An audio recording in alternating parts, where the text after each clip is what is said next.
صحیح بخاری کی حدیث ہے 3683، ٹھیک ہے، نمبر آ جائے گا مینشن، خود جا کر پڑھیے گا۔ سعد ابن ابی وقاص رضی اللہ تعالیٰ عنہ کہتے ہیں کہ عمر بن خطاب رضی اللہ تعالیٰ عنہ نے ایک دفعہ رسول اللہ صلی اللہ علیہ وآلہ وسلم سے ملاقات کی اجازت چاہی۔ اس وقت قریش کی کچھ عورتیں آپ صلی اللہ علیہ وآلہ وسلم کے ساتھ بیٹھی ہوئی تھی، آپ صلی اللہ علیہ وآلہ وسلم سے باتیں کر رہی تھی، اور آپ صلی اللہ علیہ وآلہ وسلم کی آواز پر اپنی آوازیں بلند کر رہی تھی، جو کہ بہت خطرناک معاملہ ہے۔ یہ اللہ تعالیٰ کو سخت ناپسند ہے کہ نبی کی موجودگی میں کوئی اور آوازوں کو بلند کرے۔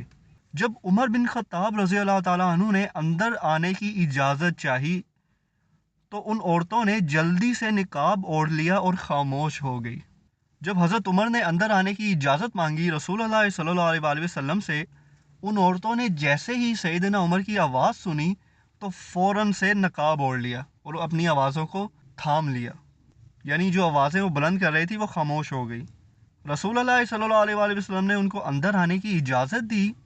جیسے ہی سیدنا عمر اندر تشریف لائے، آپ صلی اللہ علیہ وآلہ وسلم انہیں دیکھ کر مسکرائے۔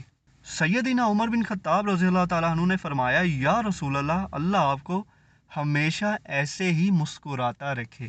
اب آپ صلی اللہ علیہ وآلہ وسلم جو مسکرائے، اس کی وجہ اب آپ دیکھیں۔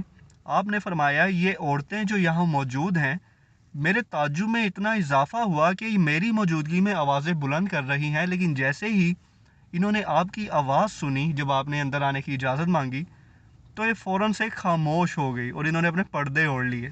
یعنی آپ صلی اللہ علیہ وآلہ وسلم کا یہ کہنا تھا کہ یہ عورتیں تم سے ڈر گئی۔ حضرت عمر نے فرمایا، یا رسول اللہ، آپ زیادہ حقدار ہیں کہ یہ آپ سے ڈریں، نہ کہ میں۔ میرے سے زیادہ حقدار آپ ہیں کہ ان عورتوں کو آپ کا ڈر ہو۔ پھر عمر بن خطاب رضی اللہ تعالیٰ عنہ نے ان عورتوں سے مخاطب ہو کر کہا، اے اپنے دشمنوں، تم مجھ سے اللہ کے رسول سے زیادہ ڈرتی ہو؟ انہوں نے کہا، ہاں، کیونکہ آپ اللہ کے رسول صلی اللہ علیہ وآلہ وسلم سے زیادہ سخت ہیں۔